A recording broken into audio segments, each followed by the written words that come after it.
Next part है एकदम new, एकदम डिफरेंट, जो है एडवांस रूलिंग। ठीक है, अगर मैं आपको बोलूँ कि आपको पहले ही पता चल जाए ये ट्रांजैक्शन पे कितना टैक्स आने वाला है, कितना पे करना है, या आप ये चीज़ के लिए लायबल हो कि नहीं हो, तो कितना आसान हो जाएगा। फिर हम कितने फ्री हो जाएंगे कि आगे जाकर के हमको नोटिस नहीं आएगा। करेक्ट। तो ये मैकेनिज्म जीएसटी ने अपने अंदर लाया है, जो कॉन्सेप्ट के थ्रू लाया है उसको बोलते हैं एडवांस रूलिंग।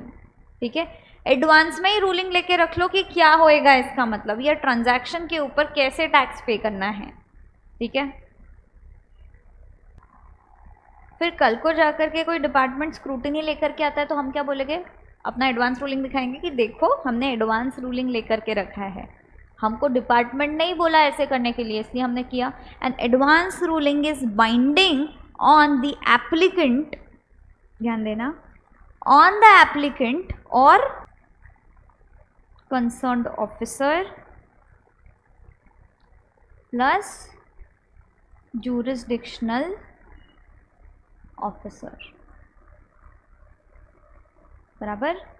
बट ये कंसर्न्ड ऑफिसर, jurisdictional ऑफिसर को बाइंडिंग है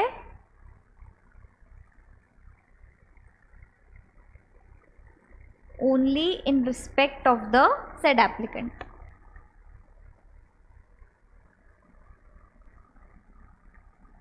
मतलब अगर आपने कोई एडवांस रूलिंग लेके रखी है और सिमिलर केस मेरा है, मैं ऐसा बोल सकती हूँ क्या कि मैं भी सेम चीज़ करूँगी, क्योंकि देखो एडवांस रूलिंग एक ही कर रहे हैं। ठीक है, वो बाइंडिंग नहीं है, मैं ऐसा नहीं कर पाऊँगी, समझे। यस, इसके अलावा एडवांस रूलिंग जो है ना, ये एसजीएसटी एक्ट जो है उसमें अथॉरिटी फॉर्म हो रही है। हर एक स्टेट, हर एक यूनियन टेरिटरी में एसजीएसटी एक्ट के अंदर में अथॉरिटी फॉर्म हो रही है। एंड इट इज़ डीम्ड कि जो एसजीएसटी एक्ट में हो रही है वो सीजीएसटी एक्ट में भी वैसा ही है। पर इससे हमको ये चीज़ समझ में आ रहा है कि इसको हम किसको ज़्यादा इज्जत दे रहे हैं, एसजीएसटी को। सिंस हम स्टेट एक्ट को दे रहे हैं और बोल रहे स्टेट में जो फॉर्म हुआ है वो वैसा अथॉरिटी रहेगा, तो मतलब क्या जो स्टेट में मेरा ऑफिस है वो स्टेट का एडवांस रूलिंग अगर मेरे पास है तो सिर्फ वो उसी के लिए एप्लीकेबल है। यस, दूसरी स्टेट के लिए एप्लीकेबल है क्या, नहीं, क्योंकि एडवांस रूलिंग में जो अथॉरिटी फॉर्म हो रही है वो खाली वो स्टेट एक्ट के पावर से हो रही है। समझ में आया। अब सिंस हर एक स्टेट का अपना अलग अलग है, तो एडवांस रूलिंग में कभी भी प्लेस ऑफ सप्लाई के कॉन्सेप्ट्स नहीं आएंगे। ठीक है, questions relating to place of supply will never be entertained in advance ruling, क्योंकि हर एक स्टेट अपना अपना रूलिंग देता है। सब तो यही बोलेंगे कि हमारी स्टेट में होना चाहिए, तो इसके लिए हमने बोला है place of supply will never be entertained under advance ruling. समझ में आया। यस, इसके अलावा हमको एक चीज़ है कि आप ऑलरेडी रजिस्टर्ड हो तो भी एडवांस रूलिंग के लिए जा सकते हो। आप डिज़ायरस हो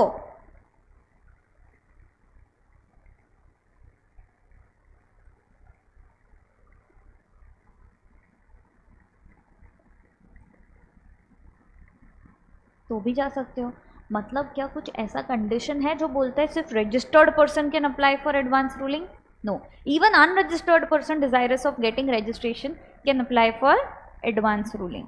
ये पूछ सकते हैं भाई मेरा टर्नओवर कैलकुलेट करके बता दो, अगर लायबल टू रजिस्टर हो तो कर लूँगा, क्या मैं 24 में आता हूँ तो बता दो, मेरे को करना पड़ेगा तो कर लूँगा। Yes, simple.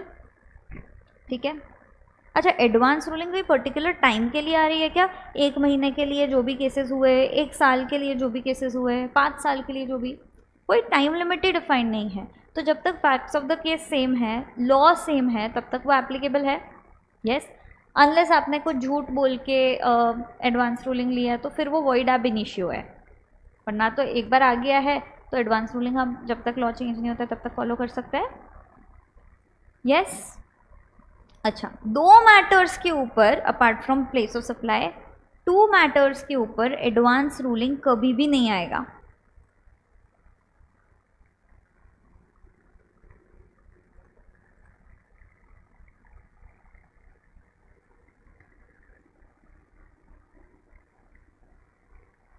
कौन से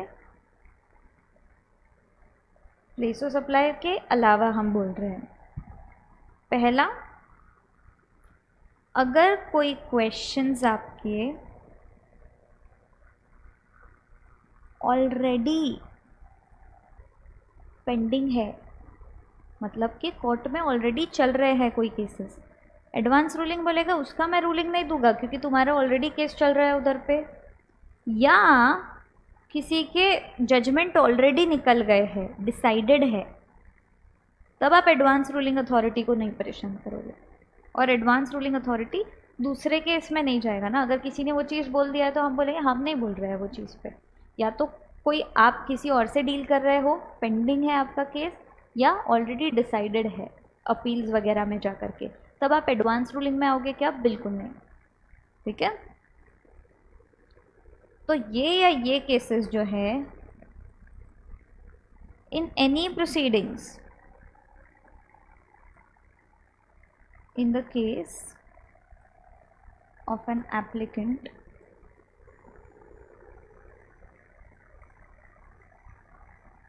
under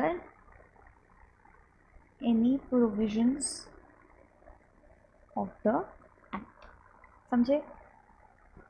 तो हमने अभी तक बोला एडवांस रूलिंग बाइंडिंग है एप्लीकेंट पे, जुरिस्डिक्शनल ऑफिसर पे, कंसर्न्ड ऑफिसर पे, और ये ऑफिसर्स पे सिर्फ in relation to the applicant binding है। एप्लीकेंट रजिस्टर्ड हो अनरजिस्टर्ड हो चलेगा, रूलिंग पास हुआ जब तक केस नहीं बदलेगा वो वैसा ही रहेगा। करेक्ट। इसके अलावा SGST एक्ट में एडवांस रूलिंग अथॉरिटी बनता है जिसको हम AAR बोलते हैं। ठीक है, authority for advance ruling, AAR। CGST में डीम्ड मानेंगे हम उसको, स्टेट का, हर एक स्टेट का अलग अलग AAR रहेगा, इसीलिए हम POS की चीज़ें उसमें नहीं लेकर के आएंगे। सिंपल। और दो मैटर्स है जो कभी भी एडवांस रूलिंग में नहीं डिस्कस किए जा सकते हैं। पहला, जिस पे क्वेश्चंस ऑलरेडी पेंडिंग है, कोई भी प्रोसीडिंग के या एप्लीकेंट के कोई अपने एक्ट में कहीं और पे, बराबर, या मैटर्स डिसाइडेड है ऑलरेडी, तो भी हम एडवांस रूलिंग में नहीं जा सकते। अब एडवांस रूलिंग का फ़ायदा क्या है पहले ही पता चल जाएगा। पहले ही पता चलने से क्या फ़ायदा होएगा हमको? क्या फॉरेन डायरेक्ट इन्वेस्टमेंट बढ़ेगी? जो वोडाफोन का केस हुआ था इंडिया में, उसके बाद इतना ख़राब बदनामी हुआ अपने कंट्री का, अब इन्वेस्टर्स डरते हैं कि अरे ये तो रेट्रोस्पेक्टिवली अमेंडमेंट ला देंगे, ये तो चेंजेस ही कर देंगे। तो अगर बाहर के लोगों को पहले ही पता चल गया टैक्स इम्प्लीकेशन, तो उनके लिए भी ईजी रहेगा फॉरेन डायरेक्ट इन्वेस्टमेंट। आपने एक और चीज़ बोला, स्क्रूटनीज कम हो जाएगी। कोर्ट में हमको पता है तारीख पे तारीख, तारीख पे तारीख, तो ये जो है कि हम रिड्यूस कर सकते हैं लिटिगेशन वाले मैटर्स, कॉस्ट सेव होएगी उसकी वजह से अल्टीमेटली। यस, और हमको हमारी टैक्स लाइबिलिटी पहले से पता चल जाएगी। ठीक है, इसके अलावा एडवांस रूलिंग बहुत ही सस्ता है, ऐसा कोई दिक्कत ही नहीं है। एडवांस रूलिंग कर रहे हो 5,000 रुपया दे दो और अप्लाई कर लो। CGST का 5,000, SGST का 5,000, उसको अपील भी करना है 10,000 रुपया दो, तो इसमें अपना एडवांस रूलिंग निकल रहा है। कोर्ट में तो कितना पैसा लगता है, तो कॉस्ट सेविंग भी हुआ। यस। अब क्वेश्चन ये है कि कौन से क्वेश्चंस है जो आप एडवांस रूलिंग अथॉरिटी को पूछना चाहोगे। तो हम सोचते हैं आपका एक बड़ा सा बिजनेस है, अब आपको चाहिए क्लैरिटी, है ना, लिटिगेशन कम चाहिए, है ना, तो क्या क्या क्वेश्चंस आप इनको पूछ सकते हो? वेरी गुड, तो आप जो बोल रहे हो हम वो लिख रहे हैं। ठीक है, रेट आपने एक बोला, और वैल्यू ऑफ सप्लाई आप कह रहे हो, ओके। और रेट को हम ऐसा बोल देंगे क्लासिफिकेशन ऑफ गुड्स और सर्विसेज, जिसमें बैठेगा वो, और टाइम ऑफ सप्लाई, और ITC रिलेटेड चीज़ें, और ठीक है, मतलब कोई नोटिफिकेशन एप्लीकेबल है या नहीं। एग्जामिशन का भी 12/2017 CTR का नोटिफिकेशन है, तो वेदर एनी, हम वाइडर पर्सपेक्टिव लेते हैं, वेदर नोटिफिकेशन इज एप्लीकेबल, और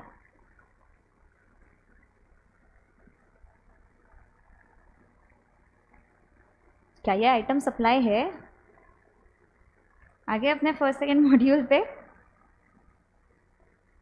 एक हमने डिस्कस कर चुके थे, क्या एप्लीकेंट रजिस्ट्रेशन के लिए लायबल है? यस। तो ये 7 क्वेश्चंस है जिनके ऊपर हम एडवांस रूलिंग के लिए जा सकते हैं।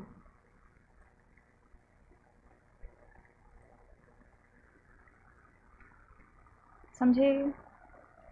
पक्का? इधर तक कोई डाउट नहीं? आगे बढ़े। तो हम लोग क्या करते हैं ना, इधर तक का एक बार क्वेश्चन सॉल्व करते हैं। अभी सिर्फ प्रोसीजर बचा है, वो हम साथ में पढ़ेंगे। देखते हैं हमको आंसर आते हैं क्या। हाँ, which are the questions for which advance ruling can be sought? Very good. Second question बोलता है what is the objective of having a mechanism of advance ruling? Theoretical है बट हमने डिस्कस कर लिया, तो कोशिश करो। Very good. Third question, to whom will the advanced ruling be applicable?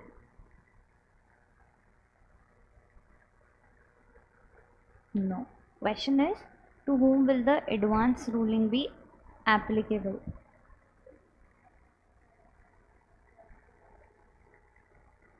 Concerned officer और जो jurisdictional officer है उसके लिए, but only related to the applicant. पढ़ो answer. Done. What is the time period of applicability of advance ruling? Law does not provide any fixed time limit. तो जब तक law change नहीं होगा, सर्कमस्टेंसेस चेंज नहीं होगा, सेम ही रहेगा। पढ़ लो आंसर। अब हम देखेंगे प्रोसीजर। ठीक है, मस्त टॉपिक है ना। चलो आगे क्या पार्ट पढ़े? सेक्शन 98। अब सेक्शन 98 जो है ये बात करेगा प्रोसीजर फॉर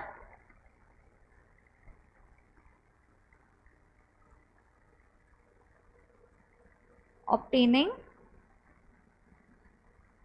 एडवांस रूलिंग। क्या हम प्रोसीजरल बात कर रहे हैं? Answer is yes.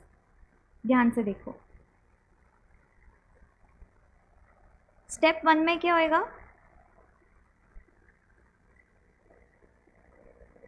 Applicant apply करेगा, एप्लीकेशन देगा, प्लस फीस देगा। क्या? कितना? Very good, ₹5000 each CMS। Plus जो एप्लीकेशन रहेगा वो साइन करेगा क्या, और ये किसको देगा application? Authority for advance ruling. बराबर।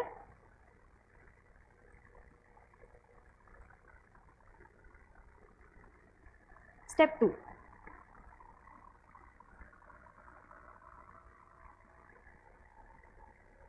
Upon receipt of application AAR क्या करेगा? कंसर्न्ड ऑफिसर को या एप्लीकेशन का एक कॉपी भेजेगा और बोलेगा, अगर वो मतलब उसको चाहिए तो, कि इसका जो रिटर्न इसने फाइल करा है या जो भी रिकॉर्ड्स है तुम्हारे हिसाब से तुम हमको प्रोवाइड करो। बराबर। स्टेप 2 में क्या होएगा?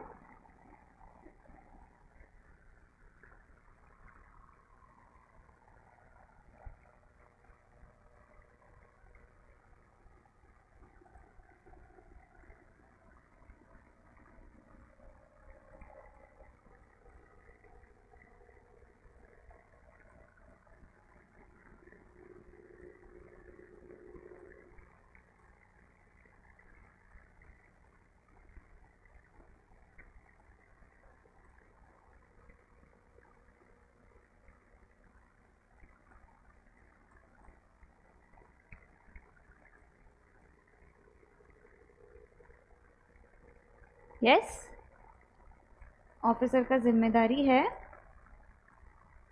Records as soon as possible दो।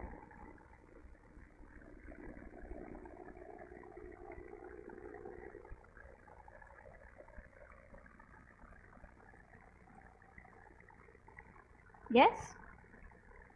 स्टेप 3, फर्स्ट स्टेप में एप्लीकेशन दिया प्लस 5,000 रुपये दिया, एप्लीकेशन साइन था, ऑनलाइन दिया। AR ने कंसर्न ऑफिसर को एक कॉपी भेजा और बोला भाई तुमको कुछ इन्फॉर्मेशन में मतलब हमको चाहिए तो हम उनसे मांगेंगे, वो तुरंत हमको दे देंगे। स्टेप 3,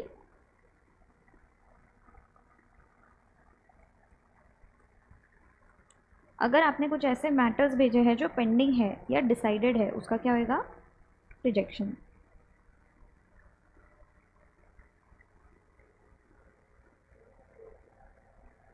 कोई भी किसी के भी पास है, कोई भी कोर्ट में, कोई भी AO के पास अगर पेंडिंग है या डिसाइडेड है तो वो क्या होएगा? रिजेक्ट। एक बार आना पेज नंबर इधर पे 23.5 पे पढ़ो ये प्रोसीजर, समझा क्या? उसके एक पहले एक और पॉइंट, अगर आप रिजेक्ट कर रहे हो तो कभी भी क्या दोगे? अपॉर्चुनिटी ऑफ बीइंग हर्ड, उसके बाद ही रिजेक्शन होएगा, और स्पीकिंग ऑर्डर रीजंस दोगे, उसके बाद रिजेक्ट करोगे। यस, एक्सेप्शन या रिजेक्शन का इंटीमेशन दोगे, ठीक है, एप्लीकेंट को और कंसर्न्ड ऑफिसर को, बराबर। Before giving ruling examine the application plus other materials placed bye applicant और अदर अथॉरिटी। एडमिशन के कितने दिन के अंदर अंदर रूलिंग देंगे हम? 90 डेज़ के अंदर अंदर। बट अगर मैं कुछ और बोल रही हूँ और साथ में जो एक मेंबर है वो कुछ और बोल रहा है, फिर AAR के पास जाएगी। अच्छा, अगर 5 मेंबर्स है, 5 में से 4 हाँ बोल रहे हैं और एक नहीं बोल रहा है, तब फिर भी AAR के पास जाएंगे।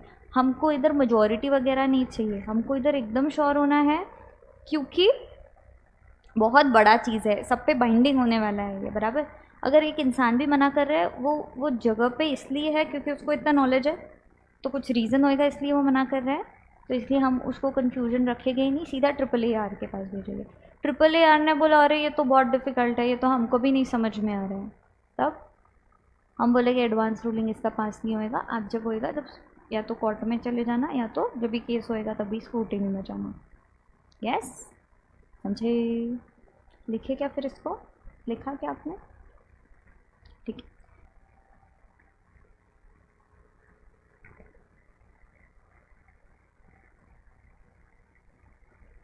Rejection should be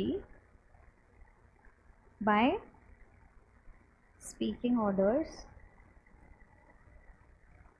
plus reasons for rejection plus opportunity of being heard. Step 5,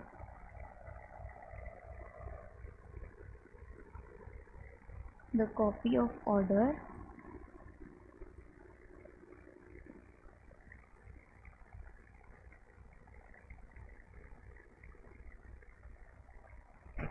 मतलब आपने एप्लीकेशन एक्सेप्ट किया या रिजेक्ट किया, ये जो ऑर्डर है ये देना पड़ेगा।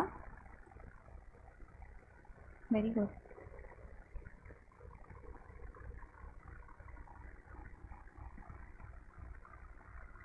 Applicant and concerned officer.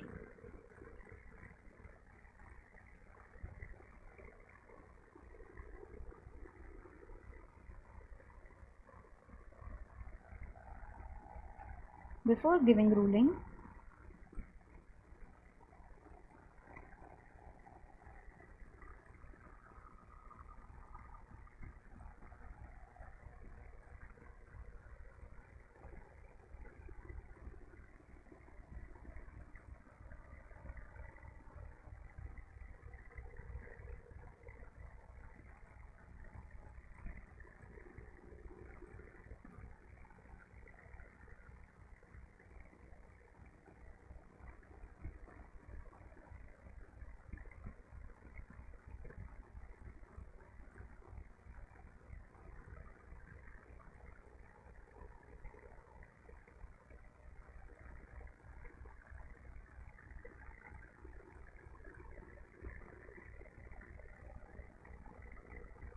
yes,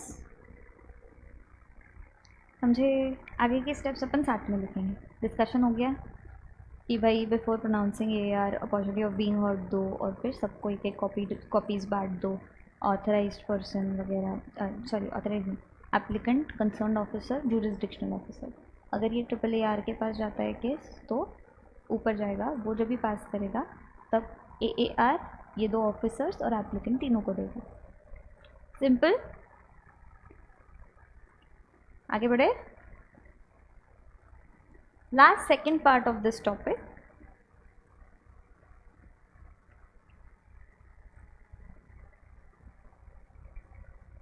करें डिस्कस। वैसे last third part of this topic, ये स्टेप्स तो हम बाद में लिखेंगे।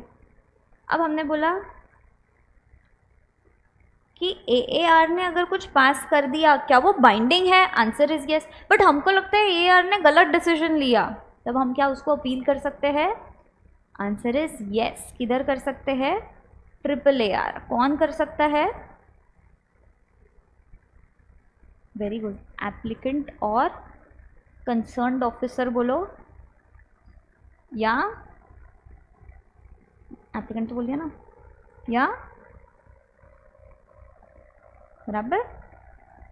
सिर्फ ऐसा है कि ये फीस और लेगा अलग से, अपने ही लोग हैं तो इनसे फीस लेंगे क्या? नो। हमसे लेंगे क्या?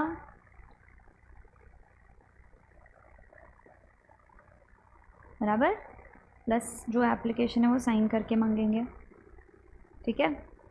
कितने दिन में हम फाइल कर सकते हैं? 30 डेज प्लस एडिशनल 30 डेज अगर AAR अलाउ किया तो। वो वाला कितने दिन में रूलिंग देता था अपना? ये AAAR भी 90 डेज में अपना रूलिंग देगा, करेक्ट, ऑर्डर देगा। बस ऐसा है कि सब ने हाँ बोलना चाहिए, एक ने भी मना किया तो ऑर्डर पास नहीं होएगा। जो ओरिजिनल है वो भी रिजेक्ट हो सकता है, जो ओरिजिनल है वो रिजेक्ट भी हो सकता है, मॉडिफाई भी हो सकता है, और कंफर्म भी हो सकता है। मतलब सेम पास करेगा ये 90 डेज के अंदर अंदर ऑर्डर, ठीक है। फिर जब भी ये पास होएगा इसका कॉपी किसको जाएगा? Jurisdictional officer, concerned officer, applicant, AAR। Yes, इसी के साथ हम लोग का AAAR वाला पार्ट भी ख़त्म हो गया। अब हमने ऑर्डर पास कर दिया, हमको पता चला अरे गलती से मिस्टर ABC के जगह हमने ऑर्डर में मिस्टर ABB लिख दिया, ठीक है। तो विदिन 6 मंथ्स हम खुद रेक्टिफाई उसको कर सकते हैं। आपने बता दिया, हमने खुद ने डिस्कवर कर लिया, हमारे ऑफिसर ने बता दिया, कोई भी बताए, विदिन 6 मंथ्स हम ये चेंजेस कर सकते हैं। हमने 1 लाख लिखना था और हमने गलती से 10 लाख लिख दिया, गड़बड़, 6 मंथ्स के अंदर रेक्टिफाई कर सकते हैं। बट टैक्स पेएबल 1 लाख लिखना था, हमने 10 लाख लिख दिया, ठीक है, तो भी हम 6 मंथ्स में कर सकते हैं। अगर ITC रिवर्सल 1 लाख लिख दिया बट 10 लाख लिखना चाहिए था तो भी कर सकते हैं। बस इसमें सामने वाले को बुला दो, opportunity of being heard they दो, ठीक है। जब भी आपका टैक्स बढ़ेगा या ITC कम होएगा ना, तब सामने वाले को बुला के एक बार बता दो कि भाई ऐसा ऐसा हुआ है, ठीक है। Last part, advance ruling to be void in certain cases, हमने डिस्कस कर लिया था बट पढ़ एक बार टेक्निकली देख लेते हैं इसको। And would lose its binding value अगर आपने fraud, suppression of fact, miss representation of fact से एडवांस रूलिंग लिया था, ठीक है। अगर इन्होंने वॉइड एब इनिशियो नहीं किया बट वॉइड किया तो भी एडवांस रूलिंग उसके आगे एप्लीकेबल रहेगी क्या? नहीं। बट जब से वॉइड किया उसके आगे से एप्लीकेबल नहीं रहेगी। जब पास हुआ उधर से जब तक वॉइड हुआ तब तक वैलिड रहेगा। अगर वॉइड है तो वॉइड एब इनिशियो तो पहले से ही चले जाएगा, यस। बट जब भी ये करोगे opportunity of being heard they दो, और ये कॉपी जो है ऑर्डर का वो applicant, concern officer, jurisdictional officer को पास कर, समझे। इसी के साथ ये टॉपिक होता है हमारा ख़त्म। देखेगा क्वेश्चंस बाकी के? सिंपल। चलो next question. Ranjan intends to start selling certain goods in Delhi.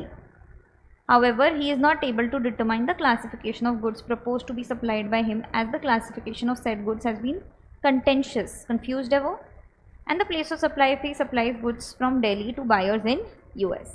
दो प्रॉब्लम्स है रंजन को क्वेश्चन नंबर 6 में। एक तो है क्लासिफिकेशन से रिलेटेड, दूसरा है POS से related. Ranjan's tax advisor has advised him to apply for advance ruling in respect of these issues. जा सकता है क्या?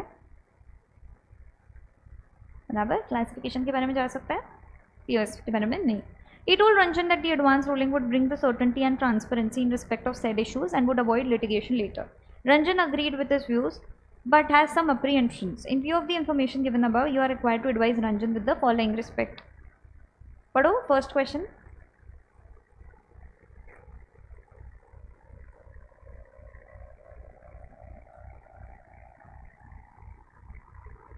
First answer is no. क्या रजिस्ट्रेशन मैंडेटरी इसके लिए? नहीं।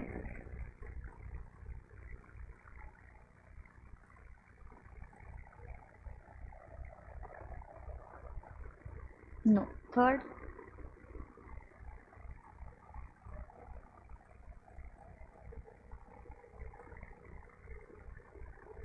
अपीलेबल नहीं है ऐसा वो बोल रहा है, सही है क्या? अपील कर सकता है, कहाँ पे? हाँ, नेक्स्ट।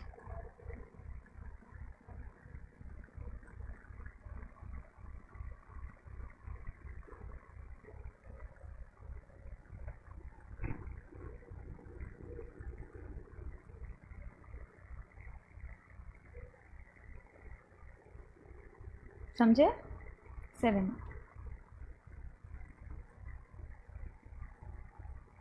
फटाफट बता दो।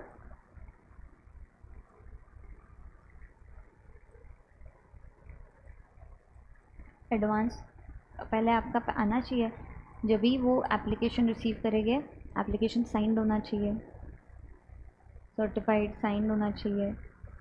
भाई पैसा, फीस कितना? Fees CNS।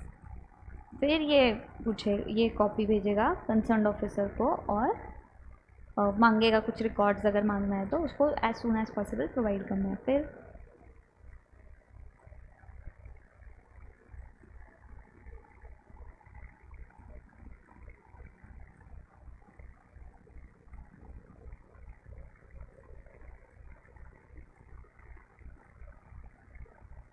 और यस,